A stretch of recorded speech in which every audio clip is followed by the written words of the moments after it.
Good morning my dear students. मैं आपका विज्ञान अध्यापक शुभम तिवारी, माया ज्ञानोदय संस्कार अकादमी बिरदा ललितपुर से आप सभी विद्यार्थियों का आज की इस वीडियो कक्षा में विज्ञान की मैं बहुत बहुत स्वागत करता हूं।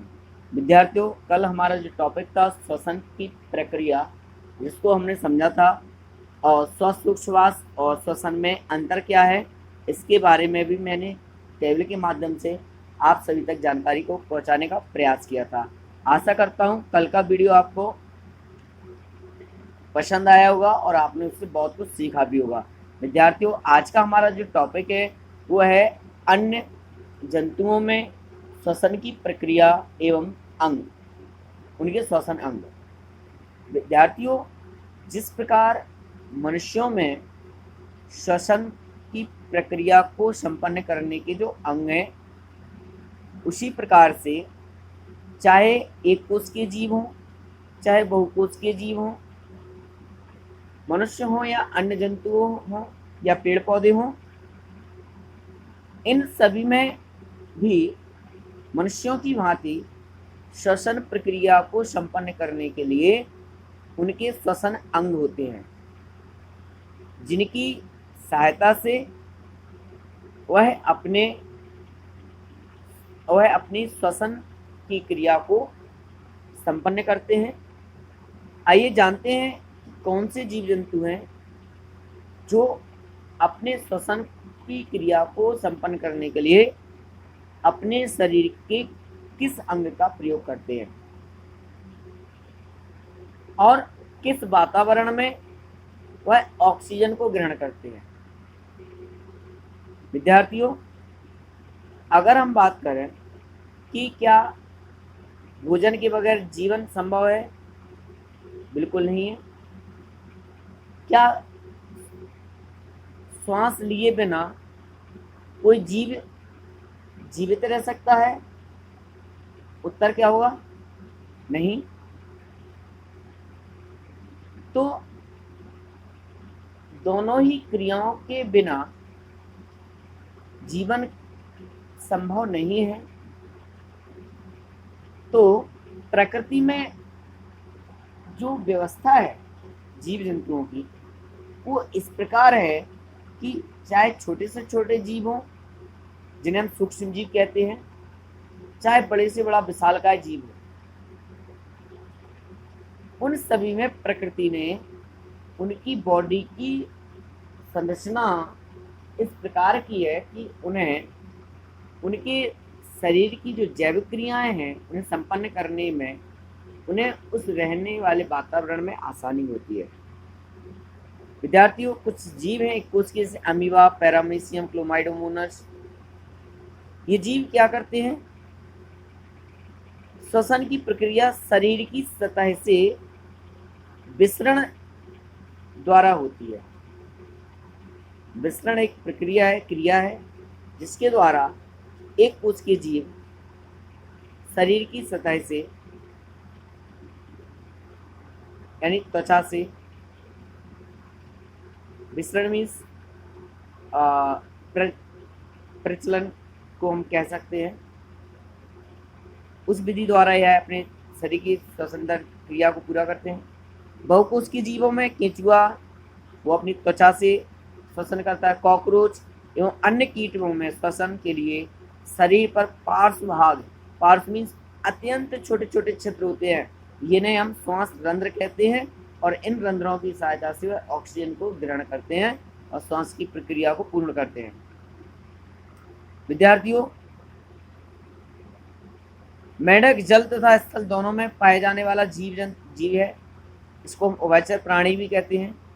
यह श्वसन क्रिया फेफड़ों तथा त्वचा के द्वारा होती है।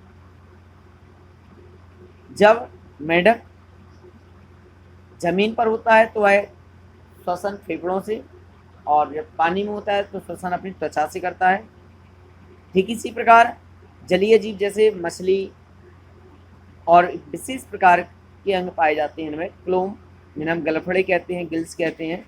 यहाँ पर आप देख रहे होंगे ये जो गलफड़े गिल्स हैं, इनकी सहायता से वह पानी में उपस्थित ऑक्सीजन को श्वसन क्रिया के समय ग्रहण करती है। तो विद्यार्थियों, यहाँ पर हमने यह जाना कि विभिन्न प्रकार के जीव भिन्न भिन्न प्रकार के अंगों द्वारा अपनी श्वसन की क्रिया को पूर्ण करते हैं। दूसरा, जो आज का इस लेसन का अंतिम टॉपिक है, पौधों में श्वसन किस प्रकार होता है।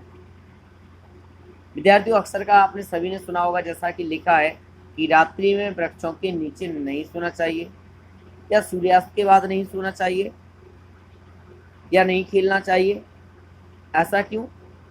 क्योंकि जिस प्रकार सजीवों में जो जैविक क्रियाएं संपन्न होती हैं, उसी प्रकार से पेड़ पौधों में भी ये सभी क्रियाएं संपन्न होती हैं।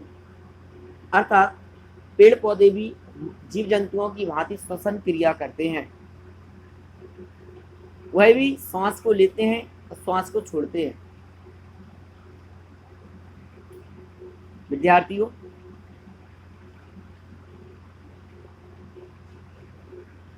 होता क्या है, आइए जानते हैं क्या होता है। जंतुओं की तरह पौधे भी सांस लेते हैं, छोड़ते हैं। पौधों में श्वसन क्रिया होती है, क्योंकि उन्हें भी जीवित रहने के लिए विभिन्न प्रकार की जैविक क्रियाएं करनी पड़ती हैं। इन क्रियाओं के लिए ऊर्जा की आवश्यकता होती है, और यह ऊर्जा वह अपने भोजन के निर्माण से प्राप्त करते हैं। विद्यार्थियों, जब ये भोजन का निर्माण करते हैं, तो भोजन के निर्माण के समय कार्बन डाइऑक्साइड गैस का ऑक्सीजन गैस का निर्गत होती है, और कार्बन डाइऑक्साइड गैस को यह ग्रहण करते हैं। पौधे में सांस लेने छोड़ने जंतुओं की तरह अंग नहीं होते, बल्कि पत्तियों में सूक्ष्म छिद्र होते हैं, जिन्हें हम रंध्र कहते हैं। स्टोमेटा कहा जाता है इन्हें। ये जो आप दिखाई दे रहा है यहाँ पे, ये इस प्रकार के रंध्र होते हैं, जिन्हें हम स्टोमेटा कहते हैं, और इन्हीं में ऑक्सीजन और कार्बन डाइऑक्साइड गैस का आदान प्रदान होता है। पौधों में प्रकाश संश्लेषण की प्रक्रिया होती है, जो कि हम पिछले अध्याय में पढ़ चुके हैं। इनमें कार्बन डाइऑक्साइड गैस प्रयुक्त होती है और ऑक्सीजन गैस बाहर मुक्त होती है। दिन में कार्बन डाइऑक्साइड गैस तथा ऑक्सीजन का जो अनुपात है वो संतुलित रहता है, परंतु श्वसन की क्रिया प्रत्येक क्षण जंतुओं और पौधों में होती रहती है। रात्रि में जब प्रकाश संश्लेषण की क्रिया नहीं हो पाती है, क्योंकि सूर्य की उपस्थिति नहीं होती है, तो ऑक्सीजन की मात्रा वातावरण में कम हो जाती है और कार्बन डाइऑक्साइड की मात्रा बढ़ जाती है, जिसके कारण से इसका उपयोग नहीं हो सकता। तो उपयोग ना होने के कारण से CO2 यानी कार्बन डाइऑक्साइड गैस की मात्रा बढ़ जाती है, और यही कारण है कि हमें रात्रि के समय पेड़ पौधों के नीचे नहीं सोना चाहिए, ना ही खेलना चाहिए। विद्यार्थियों, आज का यह लेसन था जो आज हमारा संपन्न हुआ। यहाँ पर हमने जाना श्वसन की प्रक्रिया, श्वसन प्रक्रिया में भाग लेने वाले मनुष्य या जीव जंतुओं के अंग, पौधों में श्वसन, जंतुओं में श्वसन, श्वासोच्छ्वास और श्वसन क्रिया में अंतर। इसके बाद आज जो प्रश्न है, प्रश्न में ये जो प्रश्न दिए गए हैं, इनमें आपके कुछ लघु हैं, कुछ अति लघु हैं, जिनको संयुक्त रूप से आपको लिखना है। कल पुनः फिर नए अभ्यास के साथ, नए लेसन के साथ जंतु एवं पौधों में परिवहन, मतलब ब्लड का जो परिसंचरण होता है वो किस तरह से होता है, किन अंगों द्वारा होता है, इस पर कल पुनः चर्चा करने के लिए उपस्थित होंगे। तब तक आप सभी के लिए आज की इस कक्षा में जुड़ने के लिए बहुत बहुत धन्यवाद, शुभकामनाएं, धन्यवाद।